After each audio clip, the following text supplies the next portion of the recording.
Salut les gars, voici mon histoire qui est assez trash. Elle raconte la manière avec laquelle j'ai perdu confiance en une des personnes qui m'étaient proches. Après cet incident, cela m'a fait remettre en question tout ce que nous partagions. Je m'appelle Rose, et ma vie n'a jamais été aussi parfaite que cette fleur. J'ai 21 ans. Cette situation s'est produite alors que je n'avais que 17 ans. C'est quelque chose qui sort de l'ordinaire. Ma famille et moi avions l'habitude de rendre visite souvent à ma grand-mère maternelle. C'est comme ça depuis 17 ans. Et puis, tout à coup, les parents éloignés de mon père nous ont contactés. C'était inattendu que nous les trouvions. Mon père, en raison du transfert de son travail dans le nord du pays, avait perdu le contact avec sa propre famille pendant des années. Il y avait des problèmes familiaux qui se posaient et sa famille était très pauvre. Alors il a dû sortir et gagner sa vie. Il a donc commencé à travailler très jeune, à 18 ans seulement. Puis il a rencontré ma mère, et ils étaient très amoureux. Ils se sont mariés et ils m'ont mis au monde. Nous étions donc une famille parfaite. Mes parents ne m'ont jamais interdit de faire ce que je voulais. Cependant, je devais avoir de bonnes notes et étudier dur pour mon avenir. Ma famille n'était pas riche, mais nous n'étions pas pauvres non plus. J'avais des repas tous les jours et un abri au-dessus de ma tête. C'était suffisant pour moi. Et je ne demandais pas grand-chose à mes parents. J'étais satisfaite de ma vie. Je n'étais pas exigeante. Un jour, un collègue de travail de mon père l'a appelé pour lui dire qu'il avait trouvé les membres de ma famille paternelle et leur numéro de téléphone. Pour autant que je sache, un des amis de mon père avait une famille dans le sud du pays où ma famille paternelle résidait. Je rendais souvent visite aux membres de ma famille maternelle, mais je ne connaissais personne du côté de mon père. Il n'a jamais parlé des membres de sa famille pendant ses 17 ans. Et soudain, ils sont apparus dans nos vies. J'ai découvert que mon père avait 2 frères et une sœur. Cela signifiait donc que j'avais 5 cousins et 3 cousines avec 3 autres enfants. C'était comme si une toute nouvelle famille était apparue dans ma vie. J'étais excitée et j'avais même hâte de rencontrer mes cousins. Mais j'étais loin de me douter de ce qui m'attendait. Je suis devenue très proche d'un de mes cousins après notre première rencontre. Nous avons fini par devenir de très bons amis. Nous nous parlions au téléphone pendant des heures, jusqu'à minuit, et nous nous racontions les histoires les plus sombres de notre vie. Nous étions très bavards et nous nous entendions très bien. Je n'avais que 17 ans à l'époque et j'ai pensé, pour la première fois de ma vie, que j'avais un meilleur ami à qui je pouvais me confier. J'étais si extatique au début et j'échangeais toujours quelques mots avec lui. Chaque fois que je me sentais déprimée ou triste, il m'appelait et me réconfortait. C'était tellement réconfortant et toutes les conversations que nous avions étaient assez banales. Mais au fil du temps, il est devenu si proche de moi qu'il a commencé à me prendre dans ses bras et à me tenir la main chaque fois que nous nous rencontrions en vacances. Cela me semblait normal car dans la famille de mon cousin, tout le monde s'était rendu compte que nous nous entendions bien. Il avait 2 ans de plus que moi et vivait de petits travaux mécaniques. J'ai appris qu'il avait abandonné l'école très jeune parce qu'il n'aimait pas beaucoup étudier, et cela ne me dérangeait pas au début. Cependant, quand je lui ai demandé d'écrire des mots de base en anglais, il s'est avéré assez stupide et je me suis dit « mais qu'est-ce que c'est que ça ? Même s'il a abandonné l'école très jeune, il devrait au moins savoir écrire les initiales de son nom, non ?» Eh bien, il était tellement illettré qu'il ne pouvait rien écrire d'autre que son propre nom. Chaque fois que la mère de mon cousin essayait de lui faire des suggestions sur la façon dont il devrait s'instruire, il refusait toujours d'écouter et se comportait comme un con. Quand je me suis rapprochée de lui, il m'a dit qu'il louait une voiture et qu'il l'utilisait souvent, parce qu'il aimait les balades en voiture et qu'il partait souvent en voyage avec ses amis. J'aimais ce côté de lui, et je me suis dit que c'était excitant et aventureux quand il me racontait ses histoires effrayantes. Puis un jour, il m'a proposé de me conduire dans sa voiture de location, et sans trop y penser, j'ai accepté de faire un tour. C'était la première fois que je faisais un tour avec quelqu'un comme ça. Je me suis donc sentie très excitée et je suis partie avec lui. Cependant, alors que nous étions en train de profiter de la route, il a arrêté la voiture devant une maison étrange. Je lui ai demandé pourquoi il s'était arrêté au milieu de la route et il m'a avoué que c'était la maison de son ex-petite amie et qu'il voulait lui montrer qui il était vraiment. Je n'ai pas compris ce qu'il voulait dire, alors j'ai juste fait un signe de tête à ce qu'il disait. Une fille est apparue à l'extérieur de la maison, j'ai été surprise de la voir. J'étais confuse à propos de ce que mon cousin essayait de faire, et puis il m'a attrapé les mains et je lui ai demandé de me lâcher.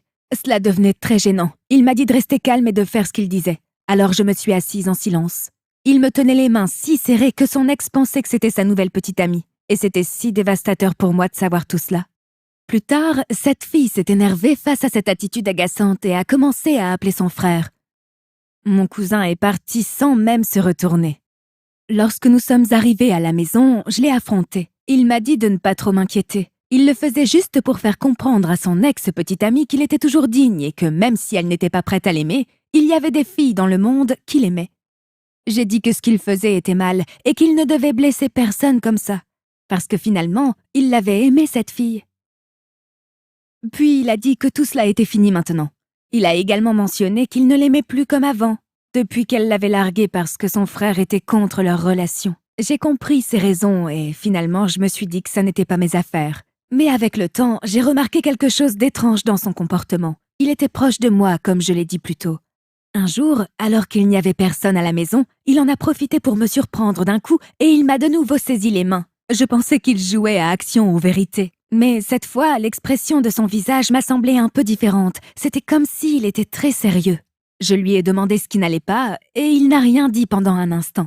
Il a répondu avec hésitation qu'il m'aimait depuis très longtemps et qu'il ne savait pas comment me le dire. Il a continué à me dire qu'il était lui-même confus au début et qu'il voulait que ce soit clair dans sa tête. Maintenant, il était définitivement amoureux de moi et vous aurez du mal à croire ce qui s'est passé ensuite.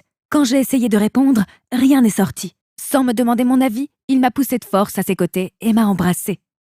Je lui ai demandé d'arrêter de faire ça, mais, encore une fois, j'étais tellement confuse moi-même en pensant à ce qui se passait. Je n'arrivais pas à gérer cela. Alors j'étais coincée dans la chambre à coucher avec lui quand il m'a fait toutes ces choses. Plus tard dans la nuit, alors que je dînais avec les sœurs de mon cousin, je me suis sentie très mal à l'aise avec ce qui venait de se passer. Et je n'ai pas pu dormir cette nuit-là, ni même la suivante. Chaque fois que j'allais quelque part où il se trouvait, j'avais mal à l'estomac et je ne savais pas ce qui pouvait me faire aussi mal. J'étais naïve et je lui permettais de faire tout ce qu'il me demandait. Il disait que si je parlais, personne dans la famille ne me croirait. Sauf lui. Comme je venais de découvrir leur nouvelle famille, il ne me voyait pas du tout comme sa cousine. Au lieu de cela, il m'a demandé de devenir son amante secrète. J'ai refusé plusieurs fois en lui disant que nous étions de la même famille et que c'était mal. Mais il a ignoré tout ce que j'ai dit. J'ai essayé de protester par tous les moyens possibles pour lui faire comprendre que ce qu'il faisait était mal, mais toutes mes tentatives ont été vaines. Lorsque mes vacances ont pris fin et que j'ai dû rentrer dans mon pays, il m'a serré très fort dans ses bras et a versé des larmes de crocodile. Il m'a dit que je lui manquerais et m'a demandé un baiser. J'ai complètement refusé, et bien qu'il soit resté seul dans sa chambre et qu'il ait essayé de m'y obliger, j'ai crié fort en appelant mes jeunes cousins. Dieu merci, ils sont venus à mon secours. Malheureusement, personne n'était au courant de mes souffrances et j'ai dû les endurer en silence. J'ai gardé le silence pour ne pas créer des problèmes entre moi et la famille de mon père. Puis les vacances sont revenues. Et cette fois, nous avons dû repartir car c'était l'enterrement de ma grand-mère et je ne pouvais pas dire à mon père que je ne voulais pas y aller. J'ai eu pitié de lui et j'y suis allée. Mais ce que je craignais le plus est arrivé. Après cette année, je ne m'attendais pas à le voir. Il a essayé de s'approcher de moi et m'a forcé encore plus à l'embrasser. Je lui ai dit d'arrêter de me faire ça et d'avoir un peu de respect pour l'enterrement de notre grand-mère. Il a refusé de m'écouter et m'a dit que si je refusais, il dirait à toute la famille que j'étais à l'origine de tout cela. J'étais jeune et naïve, alors je le croyais chaque fois qu'il m'embrassait et me promettait qu'il changerait. Mais il ne l'a jamais fait. Personne, et je dis bien personne dans ce monde, ne le connaissait mieux que moi. J'étais tellement stupide de penser qu'il était mon cousin et qu'il changerait avec le temps. En réalité, il n'a jamais changé, il a toujours profité de moi. Puis j'ai reçu un coup de massue. Je suis allée me baigner avec lui dans un étang voisin. Il m'a appris à nager. Il profitait du fait que personne ne savait ce que j'étais en train de vivre. Il m'a acheté de jolis cadeaux pour essayer de gagner mon cœur. Cependant, je n'étais pas heureuse de ce qu'il me faisait, et cela m'a coûté ma santé mentale. Chaque nuit, je pleurais en silence et je m'endormais en pleurant, me demandant ce que j'avais fait de mal pour mériter cela, et pourquoi je me sens si accablée par des émotions que je ne peux pas exprimer. Cette situation devenait incontrôlable. Alors j'ai décidé de prendre les choses en main. À chaque fois qu'il était dans les parages, je m'éloignais de lui. Et petit à petit, j'ai réussi à l'ignorer, lui, ses appels, tout. J'ai pensé que c'était fini et que le problème était résolu. Mais après des mois sans se parler, il m'a appelé d'un numéro anonyme et m'a demandé si j'allais bien. Je lui ai répondu que ce n'était pas ses affaires de toute façon. Et il m'a répondu que je ne pourrais pas mener une vie réussie parce que j'étais un gosse inutile après tout. Je ne savais pas à ce moment-là ce qui m'avait prise. Je l'ai traité de sale canaille pour avoir ruiné ma vie. Et je lui ai dit de ne plus jamais me contacter, sinon la police serait impliquée, et que j'avais même enregistré tout ce qu'il disait. Je lui ai dit de ne plus jamais me parler de toute sa vie. Il a juste raccroché sans dire un mot. Depuis ce jour, il ne m'a plus jamais contacté. Je me suis sentie comme libérée et mes parents ont également cessé de leur rendre visite par la suite parce qu'ils avaient leurs propres disputes familiales concernant les biens et l'argent. Alors, les gars, je vais vous dire à tous de ne jamais, jamais laisser quelqu'un vous contrôler et vous manipuler au point de rester sans voix. Même s'il vous menace, soyez courageux et défendez-vous, car personne ne mérite d'être traité comme j'ai été traité par mon agresseur. Et s'ils disent que le problème c'est vous, ce n'est pas le cas. Ce que vous devez faire, c'est couper les ponts, tous les contacts avec les personnes toxiques dans votre vie. Et alors votre vie changera pour le mieux, je vous le promets. Merci les gars d'avoir écouté mon histoire. Laissez vos commentaires dans la section ci-dessous, j'adorerais les lire.